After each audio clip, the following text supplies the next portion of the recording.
Salam alaikum, nous sommes ravi de vous retrouver encore une fois sur votre chaîne A2S Pro avec un immense plaisir. Comme nous l'avons fait, de sur ce qui concerne l'actualité politique sénégalaise. Continuez de vous abonner à la chaîne, de bës cloche de notification. Vidéo bu ñu dugal ngeen mën ko am waaye di leen partager di aimer maanaam like baaraam bi nii di leen ko bës dina ci am solo lool s'il vous plaît. ñu wax ci la fameuse loi d'amnistie nekk un projet de loi boo xam ne Macky Sall moo ko proposé waa Assemblée Nationale pour ñu voter ko ngir bépp ñaawteef bu fi am depuis 2021 ba 2024 ñu daal di koy effacer loolu nag bëri na ay manipulation yoo xam ne dafa jógee ci camp wu Macky Sall ak ñi nga xam ne ay soi-disant opposants lañ di opposé lewu te ki ñu gën a bañ mooy le président Ousmane Sonko ba pare yéene ko kaso bi nga xam ne fa la nekk te xam nañ ne dañ ko tooñ te loolu yëpp li ko waral mooy affaire u ego maanaam waa ji il est populaire nit ñi bëgg nañ ko am na notoriété te ñun amuñ ko ñun yàgg nañ ci géopolitique bi meluñ noonu su nekkee candidat dafay nekk président facilement te ñoom xam nañ ne même ñoom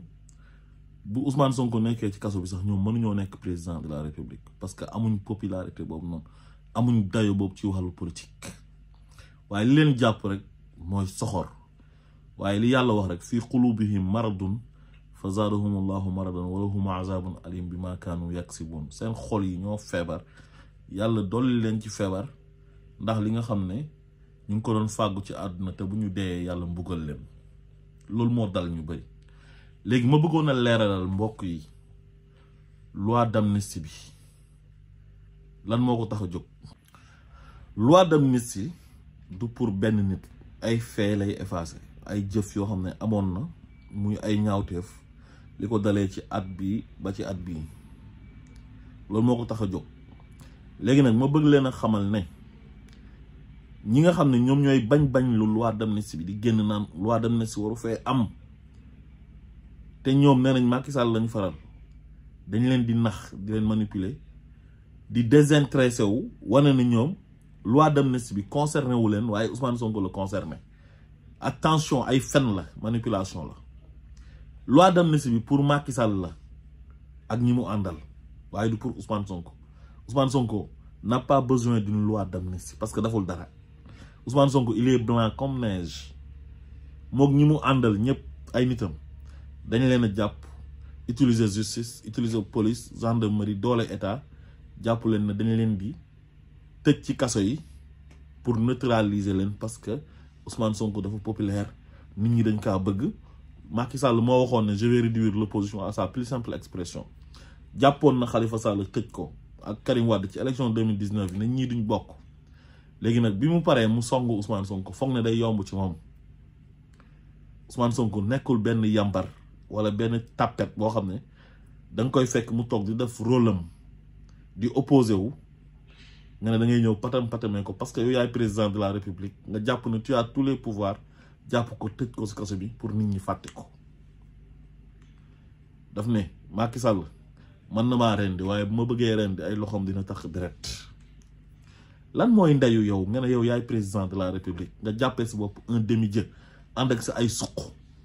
tu te crois tout permis lu la neex def ku la neex jàpp tëj ku la neex tuumaal jàpp nit ñi di tuumaal ay terroriste baat yu rëy jàpp nit ñi naan ay rebelle lañ jàpp ay doomi jàmbur yóbbu rëbës ak ci yeneen kaso yi di leen paqueté tëdd ak sa ay doom yow ci ay climatiseur di lekk ba suur di naan ba màndi sa doom yi bu ñu xëyee dem jàngi école doomi jàmbur yi war a jàngi nga yàq seen jàng tëj université jël waa Casamance embargo leen ci lan parce que da ngaa bëgg a éliminer Ousmane Sonko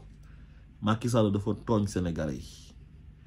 Macky Sall moo fi recruter ay nervi Macky Sall moo fi commandé ay armes de guerre ci turu présidence Juan Branco génnee na facture bu mu leer ñeneen ñi génne nañ facture bu mu leer nañ bon de commande bi ay nit dañ leen a jàpp pour torturer leen benn ci Pape Ablaye Touré génne na def conférence de presse mu leer nañ ay nervi Pape Malick Ndour ak ay gendarme ñoo ko doon torturer gis nañ fi ay vidéo ay gendarme jàpp nañ fi ay nit di leen dóor jàpp nañ fi gis nañ fi benn vidéo boo xam ne benn policier parcelle moo natt benn xale à bout portant dóor ko bal mu daanu dee ak ñeneen ñoo xam ne dee nañ amul enquête amul autopsie Macky Sall jàll sax defu leen ko mépriser leen ak yeneen ñaawteef yoo xamante ni am na fi li waral ñaawteef yi mooy lu yëngu lu nekk la ko yëngal moo ko ëpp doole Ousmane Sonko nekk opposant Macky Sall ragal ko ne dina ko éliminer par force di utiliser doole léegi nag ñi bëgg Ousmane Sonko am droit ànd ak Ousmane Sonko taxaw di résister ñu dóor leen ay bal ñu dee mais manifestation waruñ cee rey kenn léegi nag dossier bi dem ba CPI ñu jël dossier bi ne Ousmane Sonko li fi xewoon ci événement yëpp moom la te ñëpp xam nañ ne ay fen la Ousmane Sonko bu ootee résistance c'est un droit fondamental un droit constitutionnel nga gis ay naafeq yu génn nee nañ ay opposant lañ bañ Ousmane Sonko ni Ousmane Sonko mel neexu leen ñu ciy profité naan Ousmane Sonko day oo ay doomi jàmbur pour ñu xeex waa léegi ki nga xam ne moom mooy ñëw di éliminer ay opposant te tegu ko ci yoon kooku lan ngeen koy wax yéen ñi nga xam ne ñoom ñooy rey xale yi est-ce que Ousmane Sonko moo leen di rey ñooñu ñan lan ngeen leen di wax yéen lan ngeen di wax ñi rey xale yi est-ce que nit bu génnee di manifester dañ ko war a dóor bal mu dee est-ce que manifestation c'est un crime est-ce que manifestation c'est un délit loolu yëpp waxu leen ko waaye benn nit rek ngeen di gis bañ ko ba Macky Sall sax moo leen gënal Ousmane Sonko yéen malgré ses défauts ndax leen problème mu ego léegi nag ñoo ci nekk ci internet bi di manipuler naan non à la loi d'amnistie foog ne amnistie bi Ousmane Sonko bu ci génnee kaso ñoom du leen arrangé ñeneen ñi nag jàpp na ñoom xaaral ñu manipuler opinion bi wane ne Ousmane Sonko li fi xew yëpp moom moo ko fi def kon kenn waru ko amnistier ba lépp lu xew dinañ ci def récupération politique ay même ba ci agression Maimouna Ndour fay bi gis ngeen ay politiciens dem fa di wax non kenn waru fee amnistier kenn te politicien boobu noonu moom 2021 ki mu def noonu tey moom la àndaloon gëm ne dañoo war a xeex ak Macky Sall bi ñu rayee Diaz ak Fulbert Sambou ñuy installé Assemblée Nationale bi septembre 2022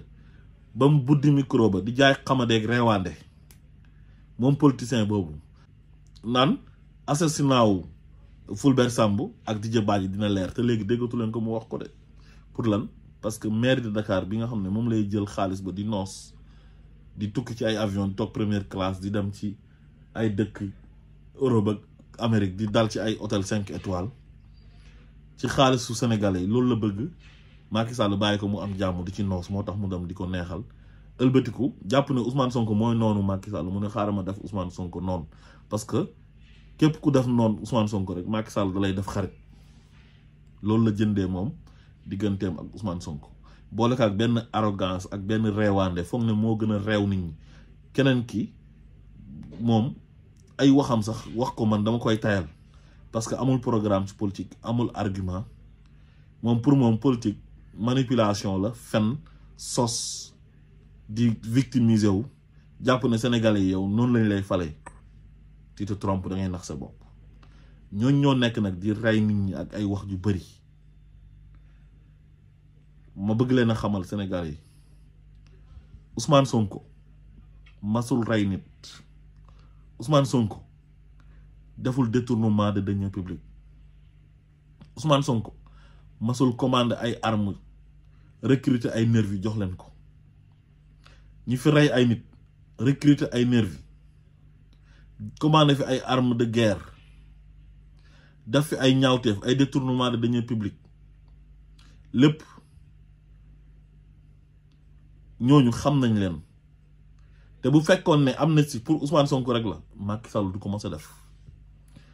parce que Macky Sall du mës a bëgg Ousmane Sonko bañ du mës a bëgg mais ñàkk pexe xam na dafay dem moo tax mu bëgg a setal boppam ak ñu ànd ak moom bala moo dem waaye bu leen kenn gëmloo ne Ousmane Sonko amnistie bi pour moom la amnistie bi buy am Ousmane Sonko lenn rek la ci mën a am mooy génn kaso te Ousmane Sonko buñ ko tegaloon na ko ñu amnistie leen ñu def amnistie nga génn kaso ak ñu àtte la wax ndax luñ lay jiiñ dëgg la wala déet mën nañ ma àtte mais ñoom su fekkee lu ñuy wax dëgg la ci ñoom mais dañu xaar après ñu àtte Ousmane Sonko wax ko ne ko yow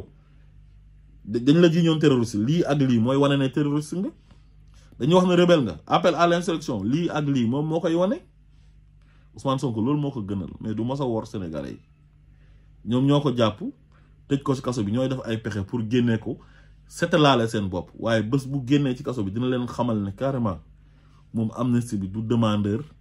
laaju ko te mënu cee bénéficier wu dara parce que bu ñu la jàppee yow tëj la kaso te dafoo dara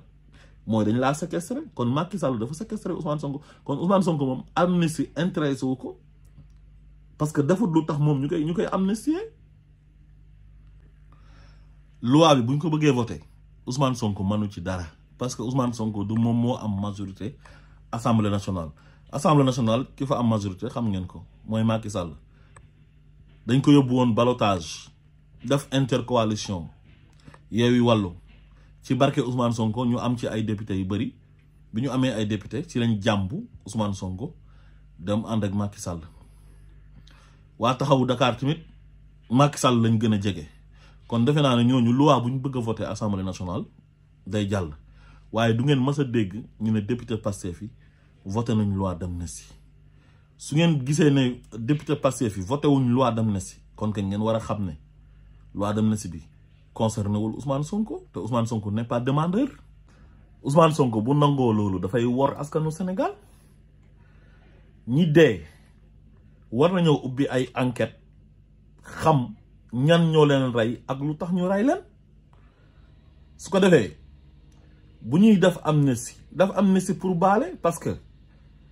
àdduna loolu mënul ñàkk ci àdduna apartheid sax bi mu jeexee dañoo voté ay loi d'amnistie toog waxtaan fàtte lépp guerre mondiale ci ay waxtaan la mujjee nit ñi juboo nekk benn waaye il faut ñu xam lan moo tax ñuy rey ay nit ñi duñu ay xar duñu ay weñ duñu ay mbaam ba ci simple manifestation rek tax nga jël ay bal di leen dóor ñuy daanu di tëdd am na ñoo xam dañ see am ay gaañu am ñoo xamante ni dañ see ñàkk seen ay station am ñoo xam ne dañ see lakk seen ay kër ñan ñoo ci raxoon di ko def su fekkee ne ñi def ay ñaawteef ci Pastef lañ bokk nañ leen atte teg leen ci yoon buñ bokkee feneen ñu atte leen teg leen ci yoon ñun loolu lañ bëgg parce que li fi xew ci banditisme ça ne doit pas rester impuni am na ñuy njort ne ay milices lañ jëloon dugal leen ci biir gendarmerie ñoo doon def sale boulot bi am na ñuy njort ne ay milices lañ jël dugal leen biir police ñoo doon def sale boulot bi parce que am na ay jëf yoo xamante ni policier bi nga xam ne formé nañ ko formation bu baax du def loolu am na jëf yoo xamante ni gendarme bu ñu formation bu baax du def loolu te loolu yëpp war na leer tey Sénégalais yi dañoo war a xam lan moo waral ñu rey ay nit lan moo waral ay nit génn di manifester parce que dañoo am lu leen naqari te loolu nekk ci constitution mu nekk un droit constitutionnel ñu leen di dóor ay bal ñuy tëdd lan moo waral ñu jël ay doomi Sénégal di leen torturer parce que dañ doon manifester lan moo waral ñu doon ramasse ay nit di xool ay sant Joola ay Jaata Saane Jeeju Sonko Sambu ak yeneen sant Joolaa yi ñu jël leen cible leen parce que sant yooyu la ñu sant xam nga loolu c'est de la discrimination ñu jàpp leen dem tëj leen ci kaso yi juge yi nga xam ne ñooy juge d'instruction yi ak procureur u Macky Sall yi jàpp nit ñi di tëj yóbbu leen rëbës di leen créer ay chef d'inculpation yoo xam ne amut ñooñu tamit war nañoo leeral fan lañ tegoon lan moo tax ñu jàpp nit ñi di leen jiñ ay rebelle ak ay forces spéciales ak ay commando te jékki-jékki nañ di leen bàyyi mais loolu il faut que ça soit clair ñoom fan lañ ko tegoon ñoom ba wax ne ñii ay forces spéciales lañ ay rebelle lañ ak ñi nga xam ne dañ leen a jàpp ci ay flagrant délit war leen a àtte ñu jàpp leen di leen yóbbu instruction te flagrant délit kenn du ci ubbi instruction loolu war nañ ko leeral parce que nit ñi duñu ay mbaam duñu ay xaj yoo xam ne da nga leen di jàpp ba mu neex la nga libérer leen loolu maanaam c'est un précédent dangereux te bu ñu ko bàyyee noonu jurisprudence lay nekk pour ëllëg keneen ku ñëw nekk président de la république nga am droit def ko wala nga sañ kaa def te dara du la ci fekk. Il faut qu'il y ait des sanctions bu ñuy baale ñu soog a baale. Il faut que ñu xam ñan ñoo def ñaawtee fi bu ñuy baale ñu soog a baale pour bu ëllëgee keneen dootul sañati ñëw nekk président jàpp na yow yàlla nga tu as tous les pouvoirs nguur gi neex na yaa ngi sàcc xaalis yaa ngi noos ba yow am nga droit def lu la neex pour conserver nguur gi am nga droit sax rey ay nit torturer ay nit parce que dañoo ànd ak le président Ousmane Sonko te Ousmane Sonko boobu menace la ci yéen te menace bi mooy lan mooy mën na jël pouvoir bi ci yéen yàpp guñ yàpp sénégalais yi ba sénégalais yi bëgg benn nit ne kii moom lañ bëgg mu jiite ñu wañ loxo sénégalais yi ne kii du leen fi jiitee manque de respect boobu tamit war nañ ko leeral ëllëg parce que le peuple est souverain peuple bi moom dañ kaa gisoon moom Macky Sall bëgg ko fal ko léegi lan moo tax peuple bi gis keneen bëgg ko ne dañ kaa bëgg a fal moom muy utiliser doole bi ko peuple bi jox muy les forces régaliennes police gendarmerie l'administration di ci jaay doole koo xam ne c'est le choix du peuple bi dañ ko bëgg ba wane ko lan moo ko may doole boobu ak lan moo ko may pouvoir boobu lan moo tax muy def loolu ak ñu doon def ay excès de zèle nekk dans l'administration di def lu leen neex di xañ nit ñi seen ak ak seen yelleef mais loolu il faut que ça soit clair dafa war a leer war a jox nit fiche de parrainage nga ko joxuma la nit ki war a ñëw verser caisse de dépôt et de consignation nga jox ko attestation nga ne ko joxuma la parce que nee nga kii warul nekk candidat yow fan nga teg loolu mais loolu yëpp war na leer forfaiture yi am sous Macky Sall loolu dañoo war a ubbi ay enquête ñu dem devant la barre leeral ko suñu bëggee Sénégal baax waaye ñaawteef yi Macky Sall def nii bu fekkee noonu lañ ko war a bàyyi billahi wallahi wa tallahi ëllëg beneen président bu ñëwee su ko neexee mu def ko parce que daf naan du mujj fenn dafa war a leer te man loolu laa gëm amnistie bi Sénégalais yi na leer nañ pour Macky Sall la ñi rey nit ñi recruter ay nervi ñi fi def ay ñaawteef ay enquête interne de la gendarmerie bi ñuy nëbb ñooñu ñoo soxla amnistie ñu fi sàcc xaalisu Covid bi 1000 milliards yi ñooñu ñoo soxla amnistie waaye Ousmane Sonko soxlawul amnistie coow li muy bëri mënuñoo wax fu Ousmane Sonko rayee nit mënuñ kaa génne mënuñoo génnee fu Ousmane Sonko sàccee xaalis mënuñoo génnee fu Ousmane Sonko recruter ay nervi mënuñoo génnee fu Ousmane Sonko commandé ay armes pour xeex loolu mënta am ñu ko fi def nag loolu c'est avéré leer na te xam nañ ko ñiy jëfur nag mel ni ay dëmm te nee nañ ay opposant lañ li leen métti mooy amnistie bi bu amee dañoo jàpp ne Ousmane Sonko da ciy génn kaso te ñoom bëgguñu Ousmane Sonko génn kaso ndax dañoo soxor dañoo bon loolu rek la salaamaaleykum wa rahmatullah